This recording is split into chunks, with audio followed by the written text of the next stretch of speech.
이번에 미국 대법원이 트럼프의 관세 정책에 대한 판결을 다시 한번 연기를 했습니다. 그리고 또 한 가지는 미국 정부가 앞선 비트코인을 국가 준비금으로 편입할 계획이라는 건데요. 이 두 가지 움직임들의 배경에는 전 세계 패권을 둘러싼 새로운 판짜기가 진행되고 있기 때문인데 이번 영상 통해서 쉽게 풀어서 설명드려 보도록 하겠습니다. 먼저 첫 번째 뉴스부터 설명드려 보자면요. 이 미국의 대법원 오늘 트럼프 관세 판결 연기라는 헤드라인입니다.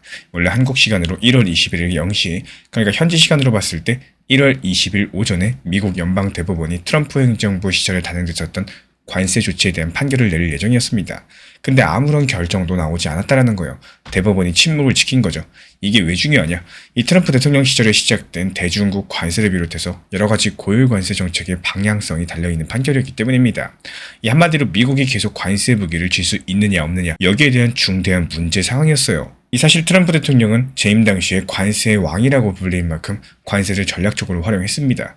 이 중국산 철강이랑 알루미늄에 높은 관세를 매긴 게 시작이었죠. 그 이후에 미중 무역전쟁이 본격화되면서 수천억 달러 규모의 중국 수입품에 최고 25%의 관세를 부과했고 유럽과 캐나다, 멕시코랑도 관세로 신경전을 벌였습니다.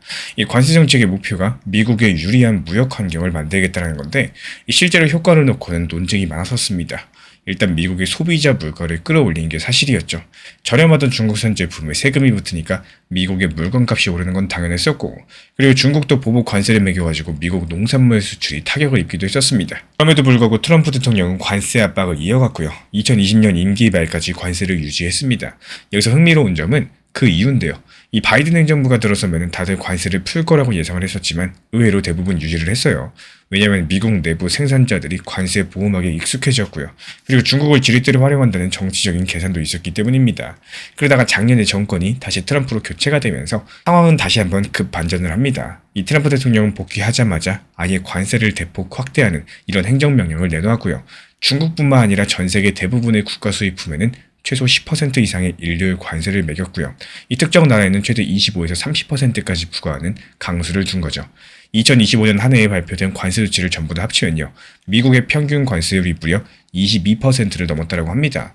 1900년대 초반의 관세 전성기 이후에 처음으로 보는 수준이다 보니까 나라 안팎에서 깜짝 놀랄 수밖에 없었겠죠. 당연히 법적인 분쟁이 벌어졌습니다. 이 대통령한테 이런 포괄적인 관세 권한이 있느냐라는 건데 미국의 헌법상 미국 의회의 세금 부과 권한 그리고 대통령의 긴급권 발동 사이에서 충돌이 날 수밖에 없었던 거예요.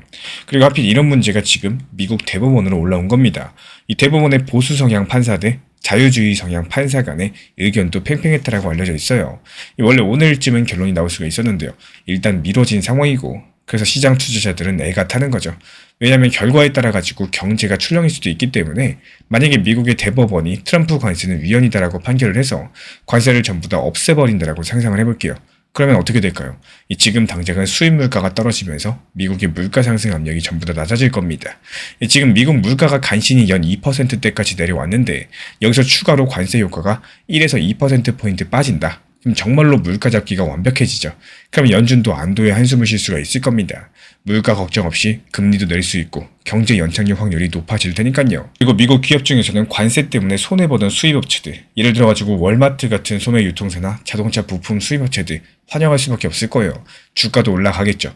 반대로 미국 내부 철강업체나 태양광 패널 같은 보호받던 사업들은 싸움 보람도 없이 다시 값싼 외국 제품과 경쟁을 해야 되니까 이 주가에 악재일 수 있겠습니다. 이렇게 산업별 희비가 엇갈릴 수밖에 없을 거고 국제적으로도 파급 효과가 클 겁니다.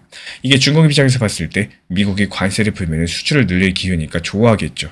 위안화 가치도 조금 오를 수도 있는 거고 중국 경기에는 모처럼 훈풍이 불 수가 있겠습니다. 우리나라 같은 대미 수출국들도 상황은 비슷해요. 특히나 철강, 자동차 같은 이런 품목에서 관세가 없어지면 수출에 유리할 수밖에 없겠죠. 반대로 미국의 대법원이 관세 좋다, 전적으로 대통령 권한이다 이렇게 판결을 한다. 그러면 트럼프 대통령은 힘을 얻어가지고 관세 정책을 쭉 밀어붙이게 될 겁니다. 지금 당장은 미국의 물가 상승 요인이 계속 남는데요. 그러면 연준은 금리를 쉽게 내리지 못하고 미국 경기에도 부담이 될 수밖에 없겠죠. 실제로 어떤 경제 연구에 따르면은 이렇게 관세를 계속 두면은 2026년 미국 경제 성장률이 0.6%포인트 낮아질 거라고 합니다. 작은 숫자 같겠지만은 미국처럼 선진국에서 0.6%포인트 성장은 어마어마한 돈이 걸린 얘기예요. 이 전 세계 경제 성장률도 낮아질 거고요. 관세가 유지될 때 국제적으로 무역 갈등이 더 심해질 수 있겠습니다. 중국이 가만히 있지 않을 테니까요. 이 중국은 이미 미국산 자동차, 농산물 이런 것들에 대해서 보복 관세를 하고 있는데 이 상황이 약화되면 다른 비경제적 보복도 할 수가 있겠죠. 예를 들어가지고 미국 기업에 대한 규제라거나 희귀 광물 수출 제한 같은 걸로 맞설 수가 있는 거고, 그렇게 되면 미중 갈등은 무역 전쟁을 넘어서 기술 전쟁과 자원 전쟁으로 번질 수도 있겠습니다. 여기에 더해서 달러 패권 문제도 있어요. 미국이 관세를 남발하면 동맹국들도 불만이 커지겠죠. 유럽연합이나 캐나다, 일본처럼 우방들도 작년에 미국 관세 계획에 깜짝 놀랐거든요. 이러다 보니까 다들 달러 의존도를 낮추는 방안을 찾게 됩니다.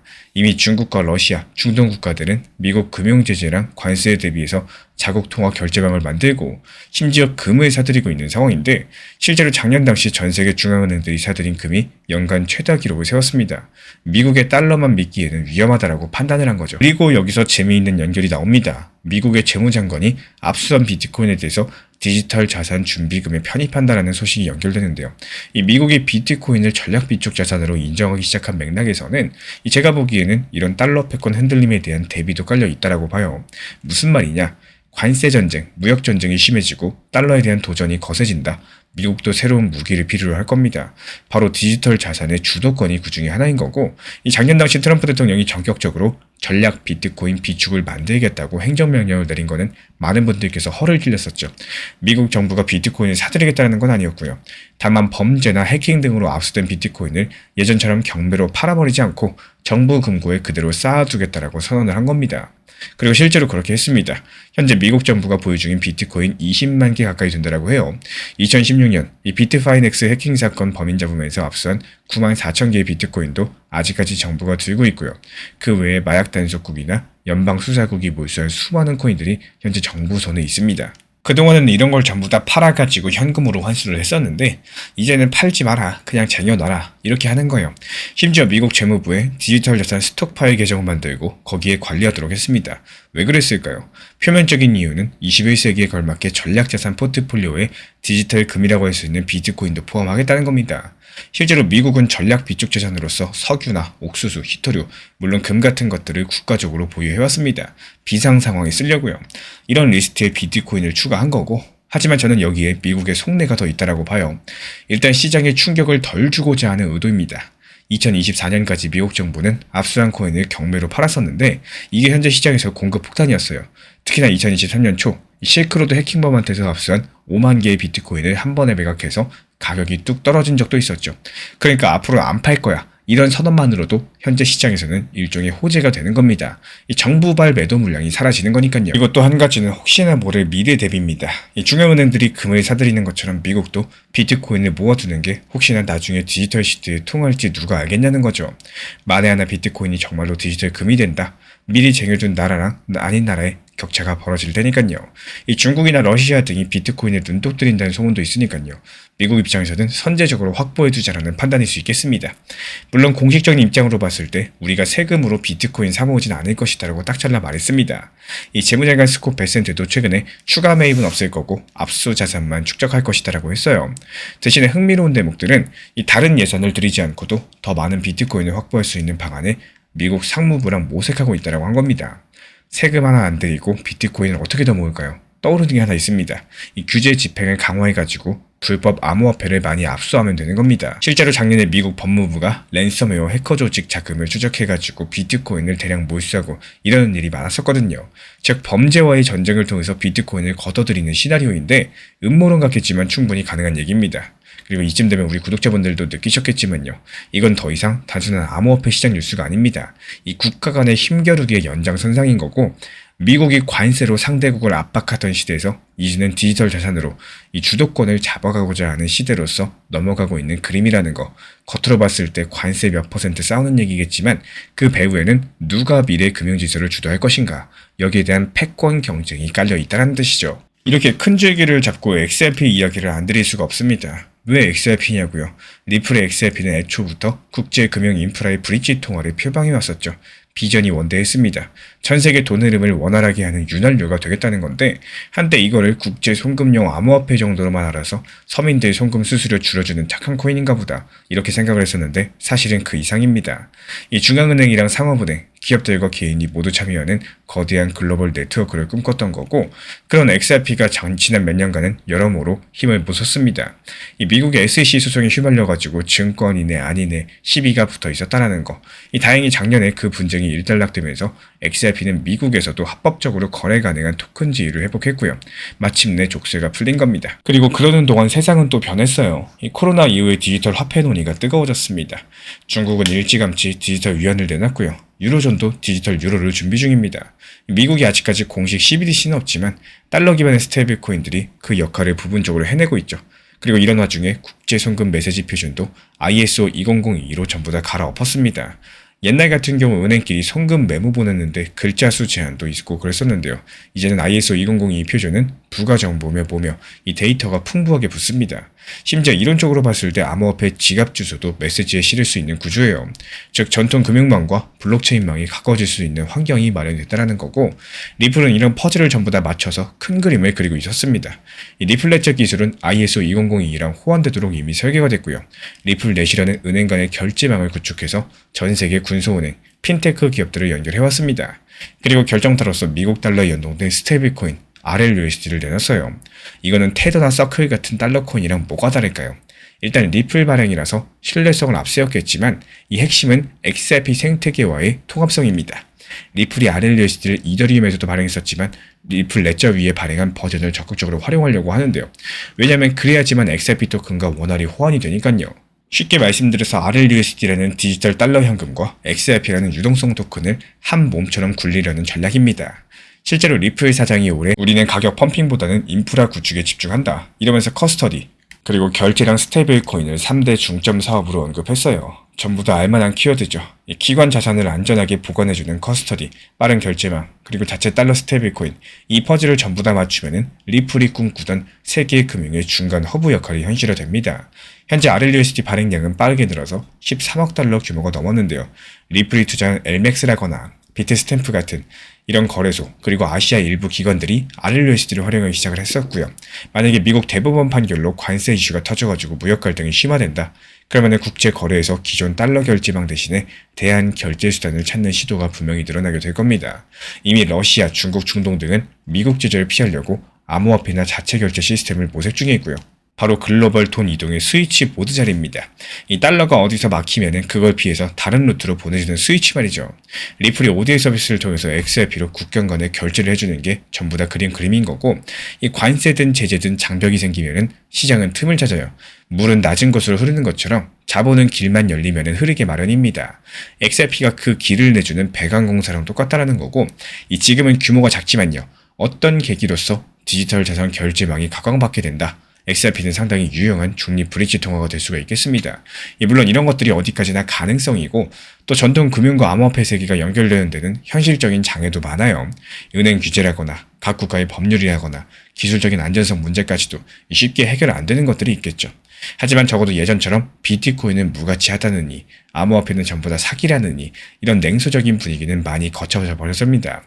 그리고 그 배경에는 미국 같은 강대국의 기조 변화가 있다는 거. 미국 정부가 비트코인을 쌓아두고 세계 최고 금융기관들이 ETF로 암호화폐 투자를 열고 이런 상황 자체가 하나의 전환점이겠습니다. 이 미국 대법원의 관세 판결 결과에 따라서 글로벌 주식, 환율 시장이 출렁일 가능성이 있습니다. 이 관세 철폐되는 경우에 수혜 업종이랑 피해 업종의 주가가 크게 엇갈릴 거고 또 달러화 가치도 약세 압력을 받을 수가 있어요. 신흥국 통화나 위안화 가치는 상대적으로 올라갈 가능성이 있다는 거. 그리고 이어서 2차 파급 효과로는 무역 흐름 변화에 따른 각국의 정책 수정이 있습니다. 예를 들어 관세가 폐지되면은 중국은 미국과 협상을 시도할 수가 있고요. 반대로 관세가 정당화되면은 중국은 자립하거나 탈달러 전략을 가속화하겠죠. 그리고 이런 과정에서 미국 국채에 대한 수요나 달러 자산 선호도가 감소하면은 미국 금융시장에서도 구조적인 변화가 생긴다는 거. 3차 파급 효과는 더 거시적인데요. 바로 국제 통화 체제의 이동입니다. 관세 전쟁이랑 기술 패권 전쟁이 이어진다. 지금까지 세계 기축 통화로 군림해왔던 달러의 영향력이 조금씩 금이 가듯 균열이 생길 수가 있는 거고, 그러면 국가들은 금을 더 비축하거나 아예 대안이 될 수 있는 디지털 자산이나 CBDC를 만들고 서로 교환하려는 움직임이 나타납니다. 현재 브릭스라거나 걸프 협력회의, 이 국가들이 새로운 공통통화나 근본이 결제망 얘기를 꺼내는 게 바로 이런 맥락들이에요. 저는 2차, 3차 파급 효과까지도 고려해봤을 때 새로운 형태의 경제전쟁이 이미 시작이 되었다라고 봐요. 관세나 금리 같은 전통 무기로 싸우는 1막이 있었다면은 지금부터는 디지털 화폐랑 자산을 둘러싼 2막 전쟁이 전개되는 형국이라는 거. 미국이 비트코인을 전략 자산으로 쌓겠다고 나선 건요. 바로 이 디지털 준비 준비자산 전쟁의 서막이라고 저는 해석을 합니다. 각 국가의 중앙은행이 금을 사들이는 것처럼 이제는 서로 비트코인도 쥐고 있으려 할지 모르겠습니다. 그리고 누가 먼저 자국의 CBDC나 스테이블코인으로 글로벌 시장을 장악을 하느냐, 이렇게 경쟁할 수도 있어요. 이런 흐름에서 흥미로운 건요, XRP 리플처럼 기존 금융과 새로운 금융을 연결하는 이 민간 플랫폼이 오히려 중립적인 지위를 얻을 수 있다는 것. 미국이 주도하지도 또 중국이 주도하지도 않는 탈국가적 송금 네트워크가 각광받을 수 있다는 뜻이겠죠. XRP가 꼭 그 역할의 정답이라고 법은 없지만요, 이 적어도 지금까지 그림을 가장 크게 그려놓은 플레이어 중에 하나인 것은 분명하겠습니다. 저는 XRP가 지난 몇 년간 소송전에 지쳐서 주춤했었지만 역설적으로 봤을 때 그 사이의 시장의 판도가 XRP한테 유리하게 흘러간 면이 있었다라고 봐요. 이제 리플과 XRP한테도 다시 기회의 창이 열렸습니다. 예전처럼 가격이 오르는 애 만에 이런 단기 이슈를 떠나서 정말로 글로벌 금융 인프라의 한 가지 축으로 자리 잡을 수 있을지가 관건인 거고, 만약에 관세 전쟁이랑 디지털 화폐 전쟁 속에서 XRP가 그 숨은 키 역할을 해낸다, 오늘 우리가 이야기한 이 거대한 구조적인 변화의 수혜자 중에 하나로서 부상할 가능성이 있겠습니다. 저는 개인적으로 XRP가 이 기존 금융이랑 디지털 경제의 가교로서 잠재력이 크다라고 봐요. 그리고 이어서 최근에 신사 채널에서 실제로 보여드린 단기 매매 기록을 바탕으로서 왜 이렇게 폭락장이 올 때 어떤 사람들은 멘탈이 완전히 무너지고 또 어떤 사람은 오히려 기회를 잡을 수 있는지 그 차이점을 하나씩 설명드려 보도록 하겠습니다.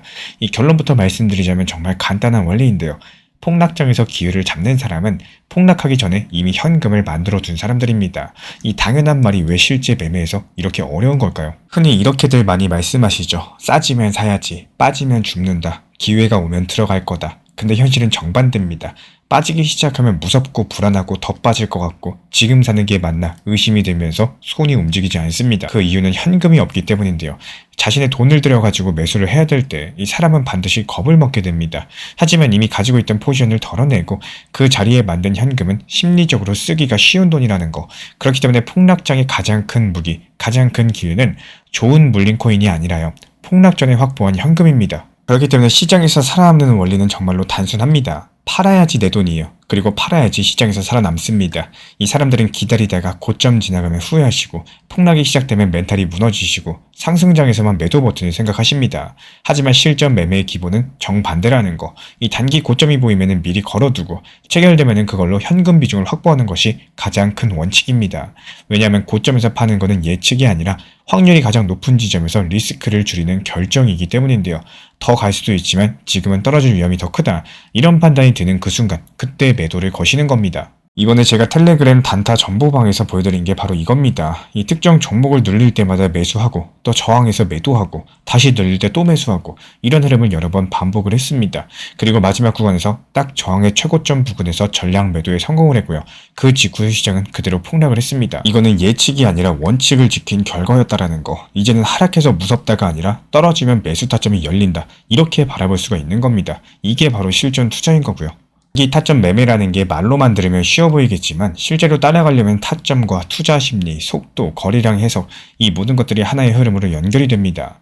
영상 보면서 나는 혼자 힘들겠다, 실전 흐름들 같이 보고 싶다, 이런 분들은 현재 보이는 번호로 문자 신청 주시면 입장 도움 드릴 거고요. 사실 정보가 부족해서 손실을 보진 않아요. 정보는 시중에 넘쳐납니다. 진짜 중요한 건 그 정보를 언제 어떻게 써야 되는지겠죠. 그래서 제가 실제로 활용하고 있는 관점들, 가격 변동 구간을 읽는 방식들, 그리고 주요 가격대를 정리한 기준표를 받아보고 싶으신 분들은 현재 정리된 자료를 제공드리고 있기 때문에 필요로 하신 분들만 현재 보이는 번호로 문자 신청 주시면 됩니다. 이런 혼란스러운 시장에서도 길을 잃지 않도록 도와드릴 수 있는 자료예요. 시청해주셔서 감사드리고요. 구독과 좋아요, 알람 설정까지만 부탁드리겠습니다. 우리 신사 채널이 더 좋은 콘텐츠 만들 수 있는 가장 큰 원동력입니다. 앞으로도 폭락장에서 살아남는 방법, 지금 시장에서 기회를 잡는 법, 실전 타점 전략까지 모든 것들 가장 쉽게 풀어서 안내 도움 드리도록 하겠습니다. 제가 안내해드리고 있는 코인 신사 채널 멤버십 전용방에 대해서 짧게 설명드려 보도록 하겠습니다. 리플, 암호화폐 시장에 대한 중요한 이슈, 그리고 브리핑이나 시장의 흐름에 대한 전문적인 분석 내용 설명과 함께 차트상의 기술적 분석, 온체인 지표와 투자 심리에 대한 내용들을 같이 안내 도움 드리고 있고, 가장 중요한 투자 심리를 컨트롤하기 위해서 포트폴리오의 구성에 대한 노하우, 투자 심리 컨트롤에 대한 내용도 같이 안내 드리고 있습니다. 코인 신사 스터디 멤버십 가입하신 분들께서는 아래 번호 혹은 신청 링크 통해서 남겨주시면 제가 연락드리고 있고, 안내 설명과 함께 신사 채널 리플 전용 멤버십 방에도 입장 안내 설명드리고 있습니다. 오늘 영상도 끝까지 함께 해주셔서 정말로 감사드립니다. 우리 구독자분들에게 코인 신사 채널은요, 단순한 투자 채널이 아닙니다. 때로는 아들처럼, 때로는 형이나 오빠처럼, 또 때로는 냉정한 전문가로서 그렇게 곁에 있고 싶습니다. 누군가의 아들은 이렇게 말합니다. 괜찮아요. 아직 기회 있어요. 또 누군가의 심리 트레이너는 이렇게 말을 하죠. 지금 흔들리시면 안 됩니다. 이런 타이밍엔 반드시 버티셔야 됩니다. 그리고 때로는 악재가 시작됐기 때문에 지금은 비중 조절할 타이밍입니다. 이렇게 말을 합니다. 그리고 또 누군가의 전문가로서 이 구간은 분명히 좋은 타점이 될 것입니다. 이런 말씀도 드릴 수가 있겠죠. 그렇게 저는 매 순간마다 시장을 바라보고 있습니다. 이 시장이라는 건 늘 변화를 하고요. 감정은 그것보다 훨씬 더 빠르게 흔들릴 겁니다. 하지만 그때마다 우리 코인신사 채널은 밤새 차트 지켜보면서 누군가의 불안이 덜어지기를, 또 누군가의 손실이 멈추길 바라면서 그 마음을 담아서 한 줄 한 줄 브리핑을 시작합니다. 이 투자라는 건 숫자 싸움이 아니라요. 마음 싸움이고 그 심리가 전부인 영역입니다. 이 시장에서 끝까지 버틸 수 있는 힘, 그거는 정보보다 함께 가는 사람에게서 나와요. 우리 구독자분들이요, 절대로 혼자가 아니라는 거를 이 목소리로서 꼭 전해드리고 싶습니다. 오늘도 우리 구독자분들 곁에서 가족처럼 함께 걷는 동반자 코인신사 채널이었습니다.